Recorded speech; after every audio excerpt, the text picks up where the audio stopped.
Bilisan mong maglakad, Sylvia. Excited na ako sa honeymoon natin, mahal. Baka abot pa. Maging kambal pa yan. Natatawang hinampas ni Sylvia ang kanyang bagong asawa na si Dingdong. Magkatabing naglakad sila sa kahabaan ng tahimik na kalye. Pumapalibot sa kanila ang malambot na ugong sa gabi. Bahagyang nakapatong ang kamay niya sa lumalaking tiyan. Kahit wala pa siya sa kabuhanan, mapapaanak siya dahil kay Dingdong. Kaya pala atat na atat ka nang umalis sa salo-salo kanina. Yan palang habol mo. Magaling, Dingdong. Kung hindi pa ako nabuntis, hindi pa tayo magpapakasal. Mahiya ka nga sa anak mo. Bawal daw ang honeymoon. Biro ni Sylvia sa kanyang asawa. Mahirap paniwalaan sa wakas kasal na tayo. Ang dami laging may ayaw sa akin dahil tricycle driver lang ako. Ikaw, ang ganda-ganda mo. Marami ring naliligaw sa'yo na mas may kaya sa buhay.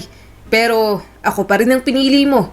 Sabi ni Dingdong na may halong excitement at kabaang boses. Napangiti si Sylvia. Ginayuma mo kasi ako. Nanlaki naman ang mga mata nito.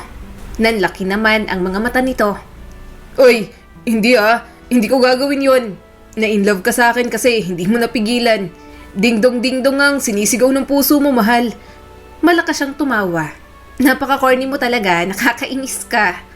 Mahina ring tumawa si Dingdong. Huwag kang humagalpak dyan.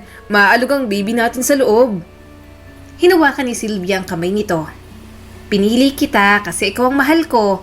Wala naman sa akin kahit mahirap ka. Magsisikap ka naman Magsisikap din ako. Magtutulungan tayong itaguyod ang pamilyang bubuuin natin. Marahang pinisil ni Dingdong ang kanyang kamay. Parang ang hirap paniwalaan, di ba? Tinatago pa lang natin ang relasyon natin pero ngayon, kasal na tayo. Pangako, susuportahan kita sa mga gusto mong gawin. Sinulya pa ni Sylvia ang asawa. May gusto akong sabihin sa'yo. Bahagyang kumunot ang noo ni Dingdong. Ano yun? Huminga ng malalim si Sylvia.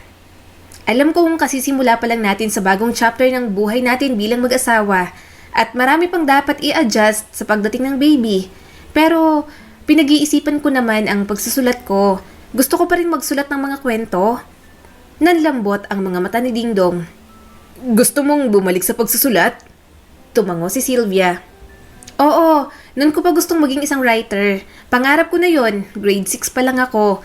Alam kong hindi ako nakapagtapos ng pag-aaral at alam ko na ngayon sa pagdating ng baby natin, parang napakalaking challenge naman nun. Pero hindi ko maiwasang maramdaman na kailangan kong subukan. Parang yun ang calling ko, kaya hindi ibinigay sa akin ng Diyos ang opportunities na gusto ko dati. Pakiramdam ko, gusto niya akong dalhin sa industriyang yun. Huminto sa paglalakad si Dingdong. Marahan itong hinila si Sylvia. Tumingin ito sa kanya. May halong pag-aalala at paghangang ekspresyon ng kanyang asawa. Hinaplos nito ang kanyang buhok. Alam mong gusto ko rin ipagpatuloy mo ang mga gusto mo, Sylvia. Magiging manunulat ka katulad ng gusto mong maging. Mataimtim ang mga mata ni Sylvia. Naiintindihan ko na maraming oras ang kailangan, pero handa akong mag-effort. Marami akong pinag-isipan tungkol dito. Gusto ko kasing pumasok sa workshops para mas malaman ko pa kung ano pang skills ang kaya kong gawin. Kaya ko pero parang kulang pa. Alam kong hindi ito magiging madali pero parang magsisisi ako kung hindi ko man lang susubukan. Palagi akong mag-iisip sa kung ano ang maaring mangyari. Kaya gagawin ko na talaga. Napabuntong hininga si Dingdong. Mukhang nag-iisip. Gusto kong maging masaya ka, Sylvia. Pero gusto ko ring maging practical tayo. Hindi naman sa minamaliit ko ang pagsusulat. Pero ang dami kong naririnig tungkol dyan. Na walang pera sa pagsusulat. Kailangan nating isipin ang tungkol sa pera at mga gastusin para sa mga magiging anak natin. Hindi ko sinasabing hindi mo gawin pero kung kaya mo, habang inaaral mo ang mga bagay na gusto mo, maghanap ka rin ng ibang pagkakakitaan. Saka hindi ka ba mapapagod kung marami kang pagtutuunan ng pansin? Umiling si Sylvia. Napag-isipan ko na rin yan. Hindi naman big deal sa akin yan pero gagawin ko ang lahat ng yan kapag nakapanganak na ako at medyo malaki ng anak natin. Hindi mo ba ako kilala? Kaya kong pagsabay-sabayin lahat. Gusto kong maging mabuting ina, maging mabuting asawa sa'yo, at sundin pa rin ang passion ko sa pagsusulat. Kaya ko yon. Nag-asawa si Sylvia, hindi para may sumalo ng kanyang buhay. Nag-asawa siya para may kapareha siya at taong tutulong sa kanya sa mga hamon ng buhay. Ganoon ang mindset nilang dalawa ni Dingdong, ayaw nilang maging pabigat sa isa't isa. Lumambot ang ekspresyon sa mukha ng kanyang asawa habang nakatingin sa kanya. Lagi kang determinado, Sylvia. Hinahangaan ko yan sa'yo. Sa palagay ko, kung talagang nakatakda ka sa gusto mo, hindi kita mapipigilan. Gusto ko lang siguraduhin na pareho tayong handa sa mga hamon. Kung committed ka, ako rin. Nagliwanag ang mukha ni Sylvia. Salamat, Dingdong. Ipinapangako ko na gagawin ko ang makakaya ko para tumulong sa'yo. Kailangan ko lang ng suporta at pag-unawa mo. Ipinagpatuloy nila ang kanilang paglalakad. Lumalalim ang gabi sa kanilang paligid, pero tila mas maliwanag ang kanilang landas sa kanilang mga pangarap at pangako. Nang malapit na sila sa kanilang tahanan, nadama ni Sylvia ang panibagong pag-asa. Sa kabila ng mga desisyong hindi sigurado, alam niyang kasama niya si Dingdong sa kanyang tabi. Kaya niyang harapin ang anumang mangyayari bilang asawa, ina, at isang manunulat. Kaya niyang harapin ang anumang mangyayari bilang asawa, ina, at isang manunulat. Naging maayos naman ang kanilang pagsasama ni Dingdong bilang mag-asawa. Inaalagaan din siya nito dahil masela na ang kanyang pagbubuntis. Gusto sana ni Sylvia na sa komadrona na lamang pero masyadong malaki ang bata ayon sa ultrasound. Kaya mapipilitan siyang magpa-ospital. Problema nga lang nila ang pera. Wala silang ibang malalapitan kundi ang kanyang mga magulang. Sylvia, nandito ka. Mabuti namat bumisita ka, sabi ng kanyang ina at pinapasok siya nito. Magandang umaga po, mama at papa. Nagmano siya sa mga magulang. Tumingala sa kanya ang kanyang papa. Sylvia, anong nagdala sa'yo rito? Nag-almusal ka na ba? Kumain ka muna. Nagluto ng umagahan ng mama mo. Kailangan ko po sana kayong makausap tungkol sa isang mahalagang bagay, sabi ni Sylvia, medyo nanginginig pa ang boses. Iminuestra ng kanyang inang upuan. Umupo ka, Sylvia. Ano bang problema? Naupo naman si Sylvia. Hinihimas ng kanyang mga kamay ang kanyang tiyan. Ano po kasi? Kailangan ko po ng pera para sa ospital. Hindi po kasi kaya kong kumadrona lang. Manganganak na po ako at wala po kaming sapat na naipon ni Dingdong. Kulang pa po. Napailing ang kanyang ama. Nagdadrive pa rin ba ng tricycle si Dingdong? Akala ko ba, kaya kang buhayin at yung anak ninyo ng lalaking yan? Napalunok si Sylvia dahil sa kaba. Opo, kaya naman niya po kaming buhayin. Kikilos din po ako para sa pamilya namin. Hindi lang ngayon kasi buntis pa po ako. Ginagawa rin naman po ni Dingdong ang lahat. Hindi lang po talaga namin inaasahang kailangan ko pong magpo-ospital sa panganganak. Maselan po ang lagay ko at ng bata. At baka mapahamak po kami kung pipilitin namin sa kumadrona. Halatang disappointed ang kanyang mga magulang. Simula nang mabuntis siya, hindi na kailanman naging proud ang mga ito sa kanya. Sino nga namang magulang ang hindi magagalit? Hindi pa siya nakakatapos ng kolehiyo, pero nabuntis na siya. Itinago niya rin ang relasyon niya kay Dingdong noon. Alam niya kasing hindi tatanggapin ng mga ito noon ang kanyang asawa bilang boyfriend. At kahit hanggang ngayon pa rin naman, hindi pa rin tanggap ng mga ito si Dingdong. Napilitan lang na pumayag na maikasal sila dahil buntis na siya. Bumuntong hininga ang kanyang ina. Sylvia, napapala mo. Bakit hindi ka nakinig sa amin? May iba kang manliligaw dati. Mas matino, mas may kaya, mas successful. Magkakaroon ka sana ng secure na kinabukasan. Hindi ka naman nakatapos, at least, siguradong hindi ka maghihirap. Nadurog ang puso ni Sylvia. Mahal ko po si Dingdong, ma. Magkasama na po kaming bubuo ng pamilya. Bumaha na naman ang pagkadismaya sa mukha ng kanyang ama. Mahal? Mahal mo nga. Dilat naman ang mga mata ninyo sa gutom. Hindi nagbabayad ng mga bayarin o sumasagot sa mga gastusin sa ospital ang pagmamahal, Sylvia. Tingnan mo ngayon, buntis ka't nangangailangan kayo. Baka sa boses ng kanyang ina ang paghamak. Sana, kung nagpabuntis ka, nakapili ka naman ng lalaking kayang mag-provide, yung sapat sa'yo at sa mga magiging anak ninyo.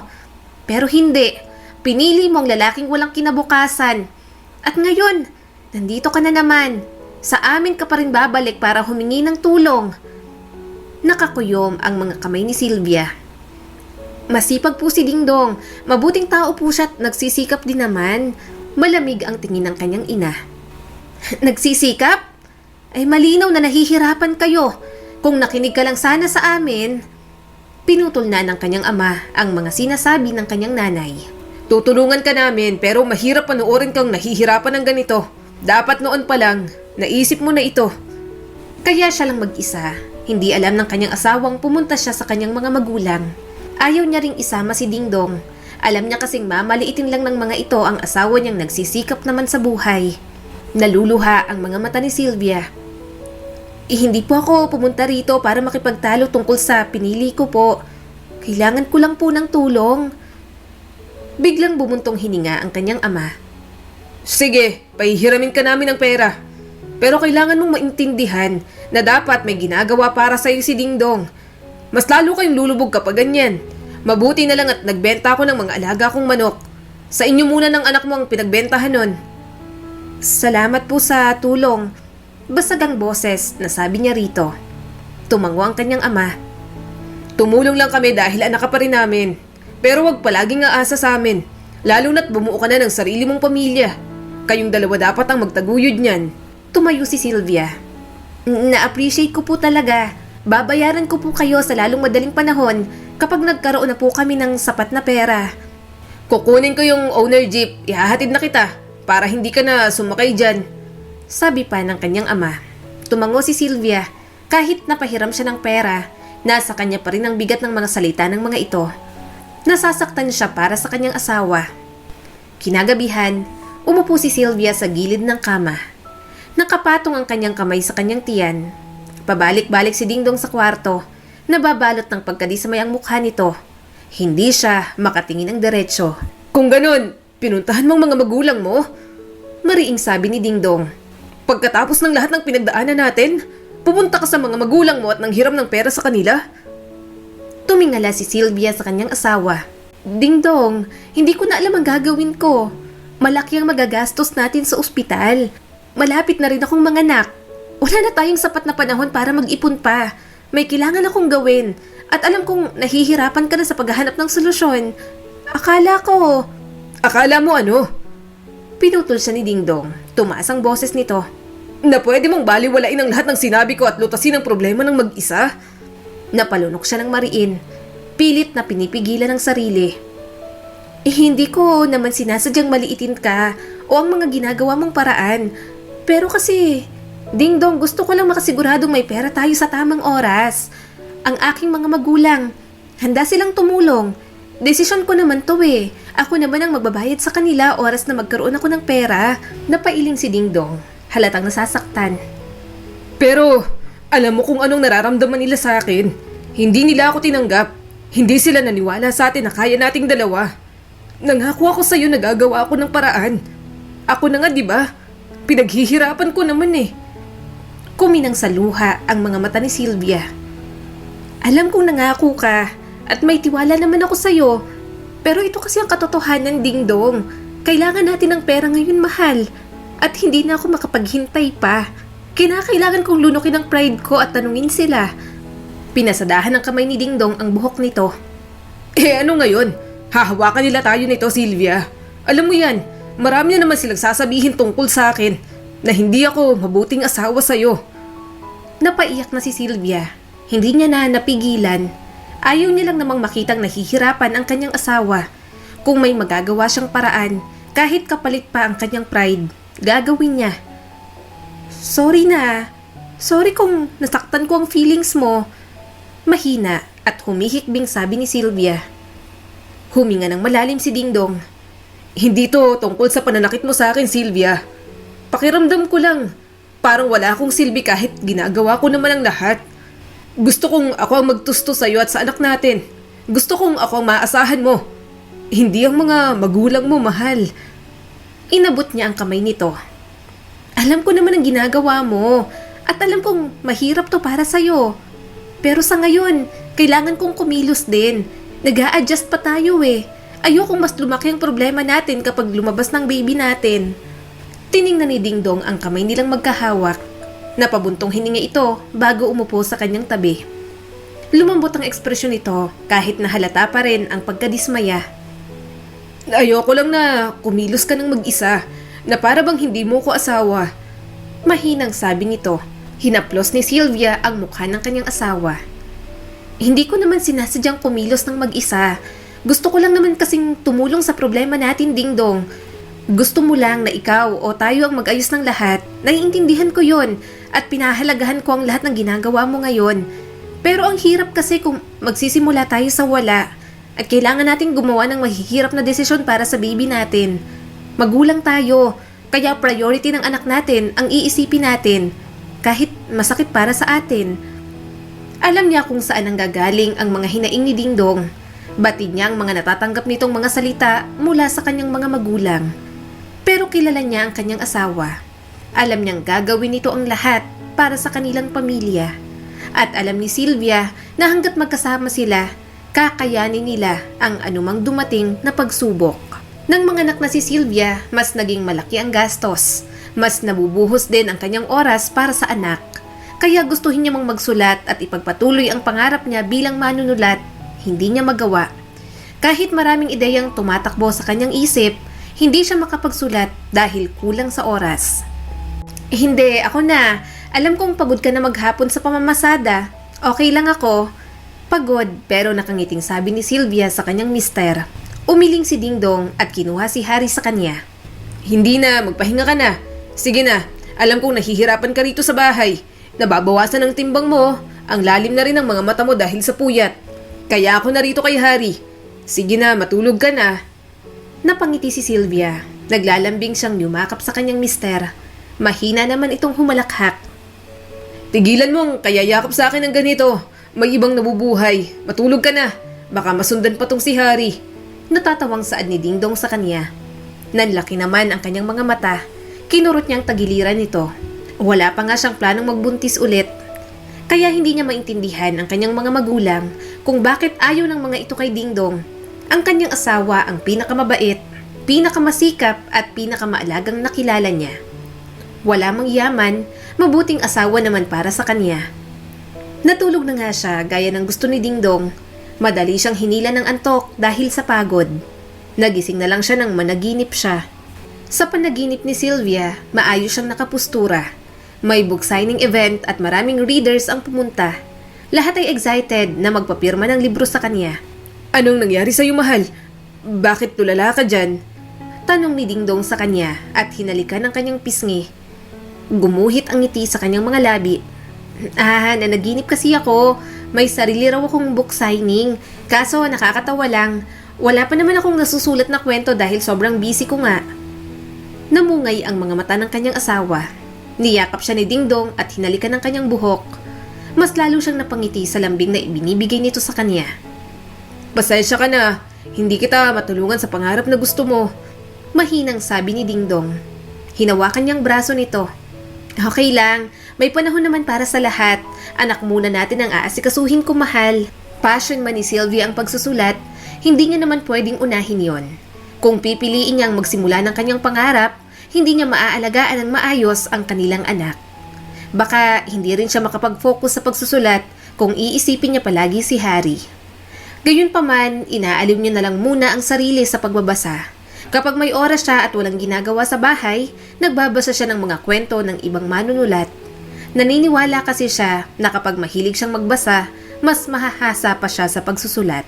Magbibihis? Saan ba tayo pupunta? Tanong ni Sylvia nang pinagbihis na siya ni Dingdong. Ngumiti naman ang kanyang asawa. Sa mall, ang tagal na nating hindi nakakapag-date. Saka, simula nung nanganak ka, ang tagal mo na rin hindi nakakapamasyal. Lumabas tayo, tapos isama natin si Harry. Sa tricycle lang ni Dingdong sila sumakay. Buhat niya ang kanyang anak na nakatulog na. Maya-maya pa'y nakarating na sila sa mall. Umupa na lamang siya ng stroller para hindi siya mahirapan sa pagbubuhat kay Harry. Lumingon si Sylvia sa asawa. So, saan ba talaga tayo pupunta ngayon? Nakakabigla ka naman, mahal. Napasulyap si Dingdong sa kanya. Gusto ko rin na mag-relax tayong dalawa. Kumain tayo. Tapos, mamili tayo ng ilang mga damit para sa inyo ni Harry. Nanlaki ang mga mata ni Sylvia sa tuwa. Talaga? Pero kahit si Harry na lang, wag na ako, mahal. May damit pa rin naman ako. Marahang tumawa si Dingdong. Nag-ipon talaga ako para dito. Huwag kang mag-alala. Kaya pa sa budget ko. kung bibili ka rin ng mga damit mo. Halika, kumain na tayo. Alam kong nagkikrave ka sa burger. Nung isang araw mo pa inuungot sa akin yan. Nagtungo na nga sila sa isang sikat na fast food restaurant. Maraming order si Dingdong para sa kanila. Nakadama si Sylvia ng kasiyahan. Kahit mag-asawa na sila, hindi pa rin ito nakakalimutan ang mga dati nilang ginagawa. Pero sa pagkakataon na yon, may nadagdag na at yon ang kanilang anak. Sinilip ni Sylvia ang kanyang anak sa stroller kaya mas lalo siyang napangiti. Masaya akong lumalabas pa rin tayo ng ganito. Salamat sa pagpaplano nito, mahal. Napakahalaga nito sa akin. Masayang sabi ni Sylvia sa kanyang asawa. Napangiti si Dingdong. Masaya rin naman akong gawin ito sa inyo. Mahal ko kayo. Deserve natin to. At gusto kong makasigurado na masaya ka. Na kahit mag-asawa na tayo, hindi pa rin magbabago yung mga bagay na nakagawian na natin. Nung magkasintahan pa lang tayo. Pagkatapos nilang kumain, naglibot-libot sila sa mall. Nakahanap si Sylvia ng ilang cute na damit para kay Harry at ilang kailangan na damit para sa kanyang sarili. Ayaw bumili ni Dingdong para sa sarili, kaya siya nang pumili para dito. Huwag mo sabihing sayang, mahal, kasi magagamit mo rin naman yan. Isa pa, pinaghirapan mo ang perang pambili. Hindi pwedeng kami lang. Dapat mayroon ka rin. Maya-maya ay pumasok sila sa bookstore. Nananabik agad si Sylvia. Hindi naman siya bibili. Gusto niya lang magtingin-tingin. May partikular siyang gustong libro tungkol sa pagsusulat. Pero ayaw niyang bilhin dahil mahal. Lumiko siya sa mga pasilyo. Hinayaan lang naman siya ng kanyang asawa. Ito na ang nagtulak ng stroller ni Harry. Maya-maya'y natigilan si Sylvia. Tinitigan niya ang libro na gustong-gusto niya. Libro yon ng paborito niyang manunulat. Marahang napabuntong hininga si Sylvia. Noon pa man, gusto ko na tong libro na to eh. Pero alam kong medyo mahal kaya next time na lang. Ipinatong ni Dingdong ang kamay sa likod niya. Bakit hindi mo kunin at bilhin na natin? Lumingon siya sa kanyang asawa. Anong ibig mong sabihin? Hindi natin kayang bayaran ang librong gusto ko. Masakit sa bulsa. Marahang umiling si Dingdong. Nag-ipon talaga ako para dyan. Nakita ko kasi sa cellphone mo. Palagi mong tinitingnan sa online pero hindi mo ma-order dahil mahal. Gusto ko tang sorpresahin. Nagtrabaho ako ng husto kaya may pera talaga ako dyan. Next week na ang birthday mo. Kaya regalo ko na yan para sa'yo. Naluluha ang mga mata ni Sylvia habang tinatanggap ang mga sinabi nito. Pero Dingdong, ayokong maramdaman mo na kailangan mong gumastos ng pera na hindi naman natin kailangan para lang mapasaya ako. Hinawakan ni Dingdong ang kamay niya at iginiya patungo sa libro. Hindi ito tungkol sa pera, Sylvia. Gusto kong maging masaya ka at ma-enjoy ka sa mga bagay na gusto mo. Marami na tayong pinagdaanan at gusto kong ipakita sa'yo kung gaano ka kahalaga sa akin. Niyakap niya ng mahigpit ang kanyang asawa. Salamat, Dingdong. Sobrang halaga nito sa akin kung alam mo lang. Habang hawak ni Sylvia ang libro sa kanyang mga kamay, naghalo ang saya at pag-asa sa kanyang dibdib. Isang hakbang pa lang pero parang maaabot niya na ang kanyang pangarap. Ganun niya talaga kagustong matuloy ang pagiging isang manunulat. Mabilis na lumipas ang mga taon. Kahit nakatenga ang pangarap ni Sylvia, walang araw na hindi niya inisip yon. Lumalaki na rin naman si Harry, kaya kahit papaano, nakakapagtrabaho na siya.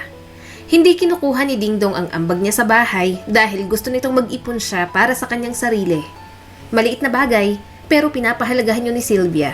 Uma-attend na rin kasi siya sa mga writing workshop. Nakikihalubilo sa ibang writers at may balak din siyang bumili ng desktop. Gusto niyang matibay na para pang matagalan at magamit ng anak niya. Pero lahat ng ipon niya mukhang hindi muna talaga nakalaan para sa mga bagay na kanyang minimithi. Nasa kusina si Sylvia at abala sa pagkukuskos ng mga kaldero. Pero lumilipad naman ang kanyang isip sa nobela na gusto niyang sulatin. Maya-may nag-ring ang kanyang cellphone. Mabilis niyang pinatuyo ang kanyang mga kamay bago sagutin yon. Hello? Bungad ni Sylvia sa tumawag. Sino to? Sylvia, ako to, si Martha. Ang asawa mo, nabanggang asawa mo, bilis, pumunta ka na rito. Natatarantang sabi ni Martha sa kanya. Asawa ng ka-tricycle driver ni Dingdong. Tila gumuho ang mundo ni Sylvia nang marinig niya yon mula kay Martha. Napabuntong hininga siya, nang hihina ang kanyang mga tuhod. Hindi niya alam kung anong una niyang gagawin. Anong nangyari? Okay lang ba siya? Nanginginig ang boses na tanong ni Sylvia. Nasa ospital na, pumunta ka na ron. Sinugod na raw eh.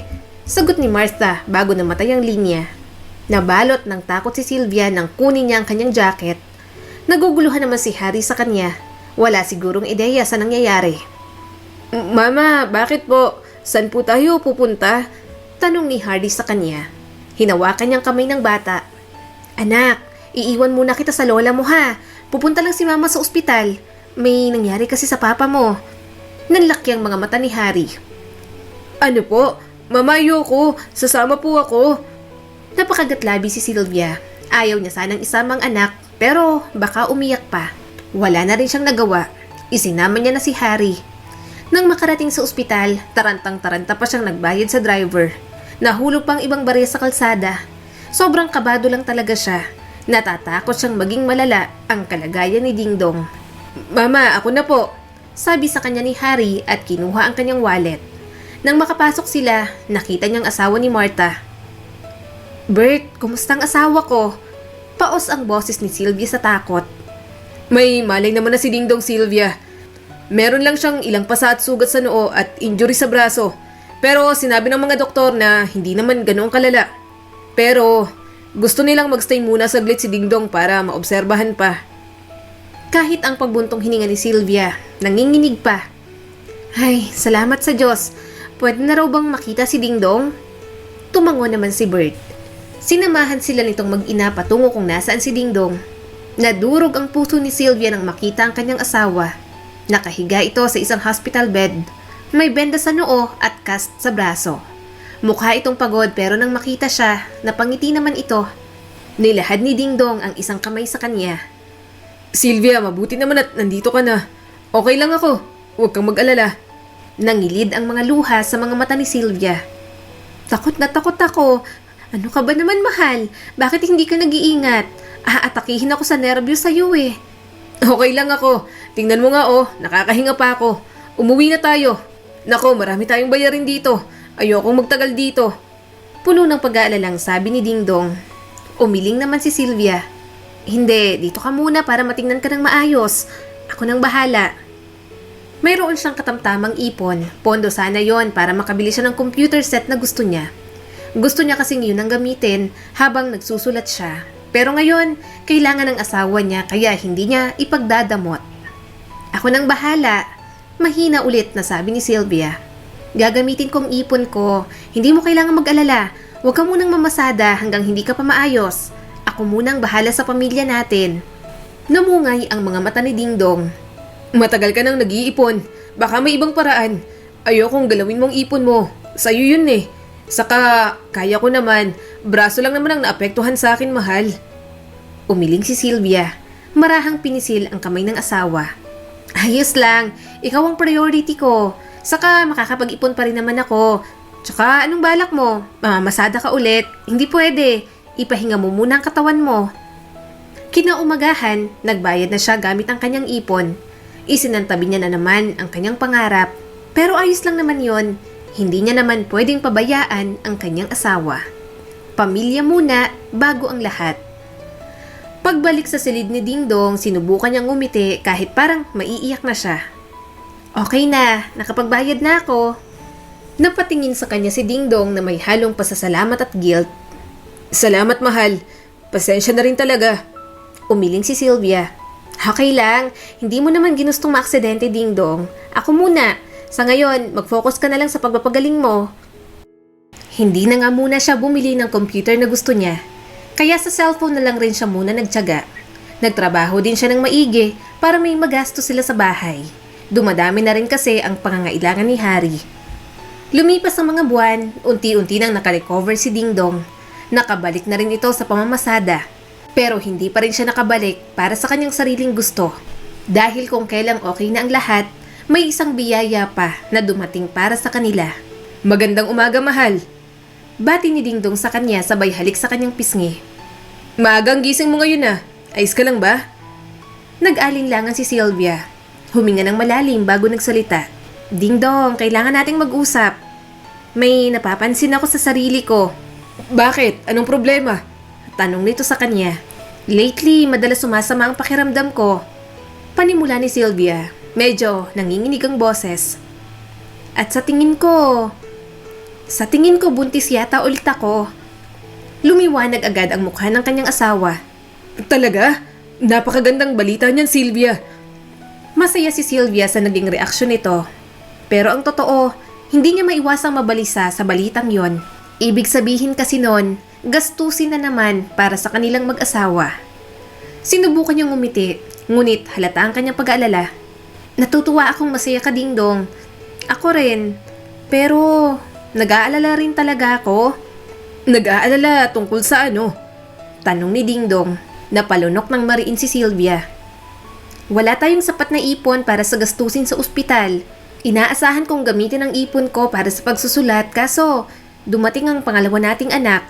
Handa akong isakripisyo ang ipon ko pero alam kong kulang pa rin yon. Hindi ko alam kung paano natin haharapin ang gastusin para sa isa pang baby. Ayokong humingi ulit ng tulong sa mga magulang ko. Baka mag-away na naman tayo. Saka matatanda na rin naman sila. Ayoko nang umasa sa kanila. Bahagyang ngumiti si Dingdong. Naiintindihan ko. Mas dagdag ito sa responsibilidad nating dalawa bilang mga magulang. Pero kakayod pa ako. Masisipagan ko pa. Lumalaki ng pamilya natin kaya hindi ako magpapabaya. Hindi na napigilang umiyak ni Sylvia. Isasantabi ko na naman ang pangarap ko pero ayos lang. Siyempre kailangan ko munang mag-focus ulit kasi may baby na ulit tayo. Baka hindi pa talaga ito ang perfect timing para sa akin. Pinisil ni Dingdong ang kanyang kamay. Aayusin natin, Sylvia. Matutupad mo rin ang pangarap mo. Naniniwala ako sa'yo. Tumango si Sylvia ngunit hindi lubusang napawi ang pagkabalisa. Gusto ko lang maging handa sa pagkakataong ito. Ayokong umasa sa iba. Saka gusto kong kumita rin habang ginagawa ko ang passion ko sa pagsusulat. Dahil kahit gusto kong tuparin ang pangarap ko, sa likod nun, asawa't ina pa rin naman ako. Yun na lamang ang kanyang panghahawakan. Magiging mahirap ang daan, pero dahil may suporta ni Dingdong, medyo gumagaan ang kanyang pasanin. Katulad ng gusto ni Sylvia, inaalala nga muna nila ang kapakanan ng dalawa nilang anak. Hindi naman sila pwedeng magpabaya bilang mga magulang. Kaya nang ipinanganak ni Sylvia ang pangalawang baby kahit papaano, nakahinga siya ng maluwag. Nahihirapan din kasi talaga siya kapag buntis. Marami siyang nararamdaman sa kanyang katawan. Lalaki pa rin palang anak ninyo. Ayaw nyo bang umisa pa para naman may babae? Tanong ng kanyang mama. Umiling si Sylvia. Gusto ko rin naman po ng babae. Pero tama na po ang dalawa. Mahirap pong buhayin. Saka napag-usapan po namin ni Dingdong na huli na si Hector. Sa mga lumipas na taon, nakasundo na rin naman ni Dingdong ang kanyang mga magulang. Wala na rin namang magagawa ang mga ito. Mag-asawa na sila, kaya wala namang magagawa ang mga magulang kundi tanggapin at suportahan ang kanilang pagsasama. Gayunpaman, paminsan-minsan may naririnig pa rin siya sa kanyang mga magulang. Hinahayaan niya na lang, matatanda na rin naman kasi ang mga ito. Sa mga dumaang taon, sa pamilya niya lang ibinuhos ang kanyang atensyon. Hanggang sa nagbinata na ang kanyang panganay, doon niya palang talaga napiling pagtuunan ng pansin ang pagsusulat. Mama, saan po tayo pupunta? Tanong sa kanya ni Hector. Inakay niyang bata. Sa writing workshop, wala kasing may iwan sa'yo sa bahay kaya isasama kita. Pagpasok niya, nahiya siya agad. Siya lamang kasi ang may dalang bata roon. Bukod doon, puro mga dalaga at binata ang kasama niya. Siya lang ang medyo may edad na at nanay na. Ma, magsusulat na po tayo. Gusto ko pong mag-drawing. Sabi ni Hector sa kanya. Nagawa pa rin ngumiti ni Sylvia kahit nababalot ng kaba ang kanyang dibdib. O anak, gagawin natin yan. Maghanap muna tayo ng mauupuan. Inaasahan niyang iba't ibang edad pero puro mga bata ang kasama niya sa beginner's line. Bigla tuloy nahiya si Sylvia. Inayos niya ang backpack ni Hector na nasa balikat nito. Nanginginig na ang kamay niya sa kaba. Napatingala tuloy ang kanyang anak sa kanya. Naglakad sila papunta sa bakanting upuan malapit sa likod. Doon siya pumwesto para mabantayan niya pa rin si Hector habang nakikinig. Habang nakaupo si Sylvia sa upuan, nililingon niyang paligid. Maraming kabataan, nagdadaldalan na parang kilala ng isa't isa. Samantalang siya, wala pang gaanong kilala. Isang masayang dalaga na may maikling buhok ang lumapit sa kanya. Hi mommy, ako po si Karen. Ikaw po ba si Ate Sylvia, yung bago pong nag-enroll? Tumango si Sylvia, pinilit ang sarili ng umiti. Oo, ako nga. Ito naman si Hector, anak ko. Sinama ko siya kasi wala siyang kasama sa bahay namin. Sana pwede. Lumambot ang tingin ni Karen. Oo naman po, pwedeng-pwede. Basta hindi po siya makakagulo sa ibang writers. Supportive group din naman po tayo kaya madali niyo pong makakasundo ang lahat. Kung hindi po mapakali si Hector, huwag po mag-atubiling ipaalam sa akin. Aaliwin na lang po namin siya kung sakaling magkulit para makakapakinig pa rin po kayo sa mga discussions natin. Nakahinga ng maluwag si Sylvia. Salamat. Napakabait nyo naman dito. Ang totoo kasi talaga, pagpasok ko palang kinakabahan na ako. Puro mga bata pa palang mga kasama ko rito. Ngumiti naman si Karen. Wala naman po sa edad ng pagsusulat. As long as passionate po kayo na maging writer, wala pong problema. Umayo si Sylvia sa kanyang upuan. Nagsimula na siyang makinig. Hindi lang siya isang ina sa mga oras na yon. Sisimulan niya ang maging isang manunulat. Gagawa siya ng isang matapang na hakbang patungo sa kanyang mga pangarap. At sa pagsisimula ng workshop, naramdaman niyang isang kislap ng pananabik na nag-aapoy sa kanyang dibdib. Tuluyang nawala ang kanyang mga pagdududa. Marami rin siyang mga pinagdaanan para matuto sa pagsusulat at mas mahasa pa ang kanyang kakayahan. Hindi siya sumuko, nag-aral, nagsulat, paulit-ulit na cycle. Ni hindi niya namalayang lumipas na ang 3 taon at marami na siyang naisulat na kwento. Excited na pumasok si Sylvia sa loob ng kanilang bahay. Sino ba namang hindi matutuwa? Nakailang revise din siya sa mga sinusulat niya, pero masaya siya sa lahat ng pagod. Gusto niya rin naman kasi ang kanyang ginagawa. Naabutan niya si Dingdong sa sala. Ginagawa nito ang project ng anak nila. Masaya siyang ibabalita iyon sa kanyang mister. Sa lahat ng tao, ito ang labis na sumusuporta sa kanya. Dingdong! May hinang tawag ni Sylvia habang papalapit sa asawa. Masamang tumingin sa kanya si Dingdong. Sabi ko, hanggang 2 lang. Lumayo ka nga sa akin. Huwag mo kong inaakit sa boses mo. Baka magsisi ka. Masundan bigla si Hector. Malakas siyang tumawa. Sira ulo ka talaga. May sasabihin kasi ako sa'yo. Anong inaakit ka dyan? Ang dumi-dumi talaga ng utak mo. Nginitian naman siya ni Dingdong. Ano ba yon? Bakit mukhang masaya ka? Umupo si Sylvia sa tabi ng kanyang asawa at maingat na inilagay ang sobre sa kandungan nito. Para sa'yo. Tumaas ang isang kilay nito. Para sa amin? Anong nasa loob? Huwag mo sabihing ultrasound mo na naman at buntis ka. Parang ang galing ko naman yata. Mahinang tumawa si Sylvia. Baliw ka talaga. Buksan mo na kasi tingnan mo. Ang dami-dami mong iniisip. Nakangisip at nang aasar ito habang binubuksan ng sobre. Nanlaki ang mga mata ni Dingdong. Napatingin ulit sa kanyang asawa. Halatang hindi ito makapaniwala. Hindi ko maintindihan. Sabi ni Dingdong. Paano to nangyari? Nagniningning ang mga mata ni Sylvia sa sobrang saya. Gusto kong ibigay to sa'yo dahil simula pa lang nandyan ka na para sa akin. Alam kong akala mo imposibleng kumita ako sa pagsusulat pero heto na tayo. Mas makakapag-ipon ako kapag malaki ang kita ko palagi. Mapapaayos natin tong bahay ng paunti-unti. Pwede na tayong magpa-tiles ng sahig. Lumambot ang ekspresyon ni Dingdong. Lagi naman akong naniniwala sa'yo, Sylvia. Hindi ko lang inasahan na kikita ka ng ganito kalaki. Tumango si Sylvia. May luhang kumawala sa kanyang pisngi. Sinuportahan mo ako sa bawat rejection, bawat doubt. Kung wala ka, hindi sana ako umabot hanggang dito. Gusto kong ipakita sa iyo kung gaano ko pinahahalagahan ang lahat ng ginagawa mo para sa akin. Inabot ni Dingdong ang kanyang kamay. Hindi ko ginawa to para sa pera. Ginawa ko to dahil alam ko kung gaano to kahalaga sa'yo. Palagi mo na lamang sinasantabi ang lahat. Pinagmamalaki kita, Sylvia. Nagsumikap ka ng husto. At karapat-dapat ka sa lahat ng tinatamasa mo ngayon. Nanatili sila sa yakap ng isa't isa. Masaya talagang puso ni Sylvia. Simula pa lamang, pero parang nagtatagumpay na siya sa buhay. Pero mukhang kahit anong gawin niya, kahit sobrang lapit niya na sa kanyang mga pangarap, saka naman ibibigay sa kanya ng Diyos ang isang hamon nang hinding-hindi niya matatanggap.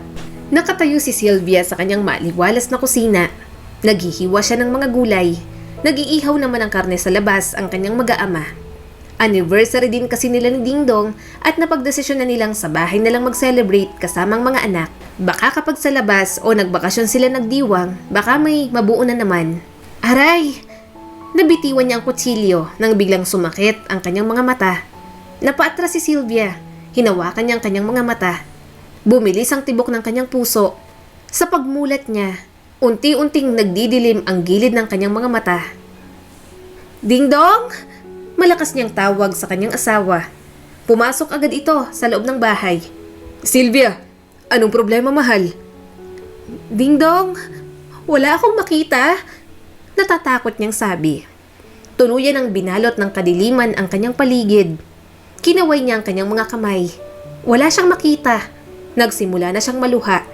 Naririnig niya ang mga boses ng kanyang mag-aama pero hindi niya makita. Maya-maya, naramdaman ni Sylvia na binuhat siya ni Dingdong. Namalayan niya na lamang na nasa ospital na siya. Bumaha ang takot sa kanyang dibdib. Mahigpit na hinawakan ni Dingdong ang kanyang kamay. Mrs. Santos, natapos na namin ang mga test. Ikinalulungkot naming sabihin sa inyo na medyo malala ang kalagayan ninyo, na wala na po ang inyong paningin at sa kasamaang palad, magiging permanente na po ang kondisyon ninyo. Imporma ng doktor sa kanya.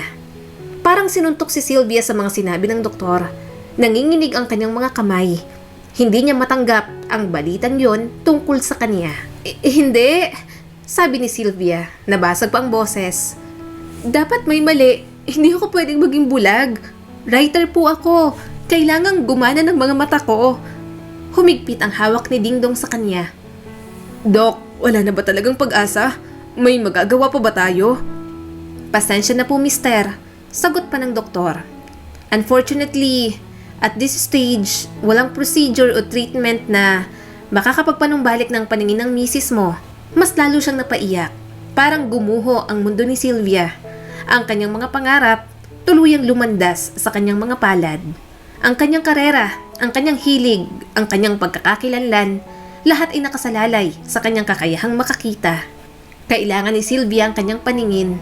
Hindi pwedeng mawala yon. Ang mga luha ay nagsimulang umagos ng malaya. Mainit at walang humpay. Hawak siya ni Dingdong at mahigpit na niyakap. Hindi ko alam kung anong gagawin. Paano ako magpapatuloy? Paano ako magiging isang manunulat kung hindi ako makakakita? Hinaplos ni Dingdong ang kanyang buhok ng marahan. Hahanap tayo ng paraan. Please, tumahan ka na. Baka makasama sa mga mata mo. Umiling si Sylvia. Ang daming tumatakbo sa kanyang isipan. Nararamdaman niya na agad ang pagsuko. Gusto niyang maniwala sa mga salita ni Dingdong, ngunit ang kawalan ng kasiguraduhan sa hinaharap, nagbabadya ng mas malaking suliranin para sa kanya. Pagkatapos mawala ni Sylvia ng paningin, batid niyang maraming magbabago sa kanyang buhay. Dahil hindi makapagsulat muli, wala na siyang income. Hindi rin naman siya pwede sa ibang trabaho. Kaya si Dingdong lang ang tanging nagtatrabaho para sa kanilang mag-iina. Nakatayo si Sylvia sa gitna ng kusina. Nanginginig ang kanyang mga kamay habang kinakapa ang paligid. Gusto niyang magluto para sa kanyang pamilya, pero hindi niya magawa. Simula nang mabulag siya, para siyang naging inutil bigla. Kaya ayaw niyang maramdaman yon. Gusto niyang patunayan sa kanyang mag-aama na siya pa rin ang ilaw ng tahanan na nakasanayan ng mga ito. Inabot niyang lalagyan ng asin, ngunit natabig niyang bote ng mantika. Natapon tuloy ang laman nun at nabasag. Dahan-dahan siyang yumuko para linisin ang mga yon, pero nabubog pa nga siya. Sylvia, anong ginagawa mo riyan? Narinig niyang tanong ni Dingdong sa kanya. Pasensya na, sabi ni Sylvia, nanginginig ang boses. Gusto ko lang magluto ng pagkain para sa atin. Naisip ko na pagod ka na sa pamamasada, kaya ayokong maging pabigat. Sumagot si Dingdong, pero nahimigan niyang pagkadismaya sa boses nito. Sylvia, wag mong isiping pabigat ka, pwede? Kailan ka ba titigil sa kakaisip niyan? Pagod ako tapos ganyan ka pa. Mas makakatulong ka kung makikinig ka sa akin. Tingnan mo, nasugatan ka pa. Napalunok si Sylvia. Alam niyang tama naman ito, pero ayaw niya lang maramdamang wala siyang silbi. Hindi niya naman ginustong mabasag ang bote ng mantika. Nanginig ang kanyang mga labi. Pagod na pagod lang ako na wala akong magawa. Dati, nagagawa ko naman ang lahat ng to. Pero ngayong bulag na ako. Kahit magluluto, hindi ko magawa ng maayos. Wala akong silbi. Hindi ka inutil. Mariing sabi ni Dingdong. Matatagalan bago tayo makapag-adjust. At okay lang yun. Pero sana makisama ka. Baka ubos na ang gamit nating lahat. Hindi ka pa rin nakikinig sa akin. Namuo ang mga luha ni Sylvia. Gusto niyang maging malakas at gawing madali ang lahat para kay Dingdong. Pero dahil sa ginawa niya, nakaramdam siya ng matinding kahihiyan sa kanyang sarili at sa kanyang pamilya. Ipinikit ni Sylvia ang kanyang mga mata at saglit na hinayaan niyang sumandal sa tahimik na espasyo ng kusina. Wala siyang ibang magawa kundi pakiramdaman lamang ang mga galaw ni Dingdong. Hindi na siyang mabuting asawa nito noon. Sinasagad niya na ang pasensya nito. At ngayong nasa pinakamadilim siyang sandali ng kanyang buhay, pakiramdam niya, unti-unti ring umaalpas mula sa kanya ang kanyang pamilya. Mama, Papa, gagraduate po ako bilang valedictorian. Anunsyo ng kanyang anak na si Harry. Napangiti agad si Sylvia. Hindi niya man makita ang saya ng mukha ng kanyang anak, alam niyang sobrang nagagalak ito. Nagmamalaki ang puso niya. Hinanap ng kamay ni Sylvia si Harry. Nako, ang galing naman talaga ng anak ko. Gusto ko, ako ang kasama mo sa pagmamarcha at magsabi sa'yo ng medalya mo ha. Sandaling natahimik ang kanyang mag-aama. Walang nagsalita kahit isa. Para bang sobrang mali ng kanyang sinabi. Naramdaman niyang bahagyang lumayo sa kanya si Harry. Mama, gusto po sana kitang makausap tungkol sa graduation. Huminga siya ng malalim. Siyempre Harry, ano bang nasa isip mo? Iniisip ko po ang tungkol sa ceremony. Alam ko po kung gaano mo po kagustong maging bahagi na magmarcha kasama ka. Pero parang hindi po kasi pwede. Nadurog ang puso ni Sylvia. Anong ibig mong sabihin? Umaasa akong makakasama ako, na nandyan ako bawat hakbang mo. Alam mo namang pangarap ko yun, di ba? Sa inyo ng kapatid mo. Ramdam ni Sylvia ang tensyon. Alam niyang tumututol ang mga ito. Ayaw ni Harry na dumalo siya sa graduation. Mama, napaisip po ako na mas maganda siguro kung si Papa na lang po ang sasama. Hindi niyo rin naman po ako makikitang umakyat sa stage. Saka baka po kasi mag-cause of delay kung ikaw po ang sasama. Nakakahiya po kapag mabagal umusad ang pila. Mahinahong sabi ni Harry, pero punong-puno ng talas ang mga salita. Parang dinudurog ang puso ni Sylvia. Pinilit niyang panatilihing matatag ang kanyang boses. Hindi niya na mapigilan ang pagtatampo. Harry, anak, naiintindihan ko na iba na ngayon, na hindi na ako nakakakita. Pero ayoko rin kasing palampasin ang pagkakataong ito sa buhay mo. Mahinang sabi ni Sylvia. Malumanay pero nahihimigan niya ang inis sa boses ng kanyang anak. Alam ko naman po yun, Mama. Pero mas familiar si Papa sa flow ng ceremony kasi siya na po ang pinatan ko sa practice. Ayoko rin pong maramdaman mong napag-iiwanan ka kung kayo pong sasama. Mas magiging madali po ito kung sa ganitong paraan. Kumuyom ang mga kamay ni Sylvia. Pilit niyang pinipigilan ang sakit, ngunit hindi niya napigilan ang pagbagsak ng kanyang mga balikat. Parang ayaw na sa kanya ng kanyang mag-aama. Sinasabi mo bang ayaw mo ako roon? Mahinang tanong ni Sylvia. Nanginginig ang boses sa kabila ng pagsisikap niyang maging maayos. Hindi po, Mama. Mabilis na sagot ni Harry. Hindi naman po sa ganon. Gusto ko pong nandun ka pero sa tingin ko po, mas maganda kung si Papa po ang kasama ko sa paglalakad. Lalong lumalim ang pagkadurog ng puso niya. Lalo siyang nakaramdam ng lungkot. Naisip niya ang kanyang sarili bilang bahagi ng espesyal na araw na yon. Hindi lamang isang manonood, kundi isang bahagi ng pagtagumpay ni Harry. Tumango na lang siya pero ang totoo, babagsak na ang kanyang mga luha. Mas malamig at wala nang dating init ng pagsasama ng kanilang pamilya. Wala nang dating lugar niya sa kanyang mga anak at asawa. Ang distansya sa pagitan nila, hindi lamang pisikal kundi emosyonal. Isang paalala kung gaano kalaki ang pagbabago simula nang siya'y mabulag. Kaya kahit ang maka-attend pa rin siya sa graduation, kahit nakapagtapos ng anak ni Sylvia, malungkot pa rin siya. Punong-puno pa rin ang pagtatampo ang kanyang dibdib, pero mas lalong bumigat ang kanyang kalooban nang marinig ang pag-uusap ng mga ito. Ano ba naman kayo? Alam niyong nahihirapan ng mama niyo. Sana kayo na lang ang gumawa ng mga gawaing bahay. Ang dami-dami niyang nasisira sa loob. Kapag nakikita niyong kumikilos, sawayin niyo na at ilugar niyo ang katamaran ninyo. Ngayong may sakit si Sylvia, matuto na kayong kumilos.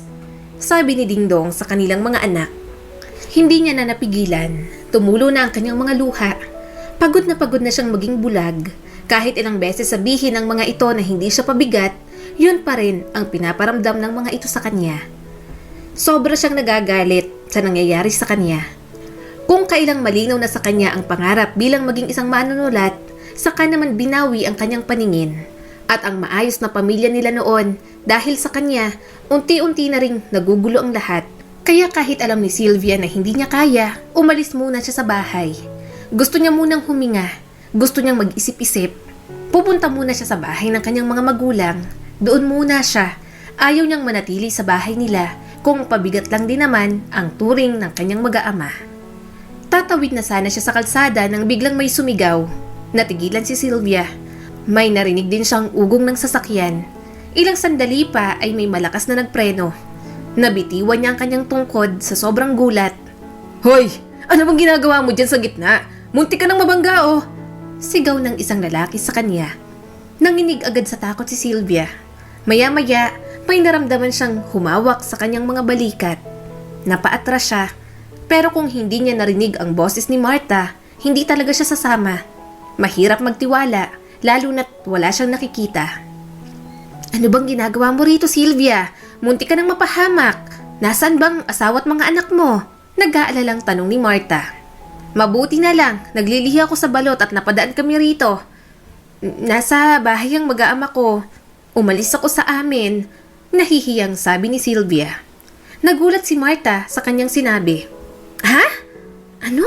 Ay bakit ka naman aalis ng walang kasama? Alam mo naman ang kalagayan mo. Nagtatampo kasi ako sa kanila. Gusto ko munang pumunta sa bahay ng mga magulang ko. Pwede bang ihatid niyo ako sa kanila? Ayoko pa kasing umuwi. Sumasama ang loob ko. Pag-amin ni Sylvia sa mag-asawa. Tahimik lang ang mga ito. Akala niya hindi siya ihahatid. Pero dinala naman siya ng mga ito sa kanyang mga magulang. Mainit naman siyang tinanggap doon. Bakit biglaan? Abay nasa ng asawa at mga apo ko? Tanong ng kanyang ama. Pinilit ngumiti ni Sylvia. Nasa bahay po. Gusto ko lang po kasing pumunta rito. Miss ko na po kayo. Ayaw niyang malaman ng mga ito na may problema siya. Baka mag-alala pa ang mga ito. Magpapahupa muna siya ng tampo. Uuwi rin naman siya. Bumuntong hininga ang kanyang ina. Alam mo, malungkot rin ako sa nangyari sa'yo anak. Kung pwede ko lang ibigay sa'yo ang mga mata ko. Hinawakan niyang kamay nito. Huwag po kayong mag-alala. Okay lang po ako. Nanatili na muna si Sylvia doon. Nakikinig ang kanyang mama sa mga Tagalog audiobook kaya nawili na rin siya. Kahit papaano, nakakalimutan niyang problema. Napagtanto ni Joyce na mahalaga rin pala sa isang pamilya ang maayos na komunikasyon. Mas maiintindihan nila ang kanilang mga sarili. Marami pa silang pagdaraanan bilang isang pamilya. Gayunpaman, sa bawat hamon, alam nilang sama-sama nilang haharapin iyon. Saad ng speaker ng kanyang ina. Ang ganda naman po ng kwento, Mama. Nakikinig po pala kayo ng mga ganyan? Nakangiting tanong ni Sylvia. Mahinang tumawa ang kanyang ina. Oo, naiinip na rin kasi ako rito sa bahay. Pwede mo rin maging libangan ito. Kapag naiinip ako, nakikinig lang ako sa mga kwento ni Skylar Guro.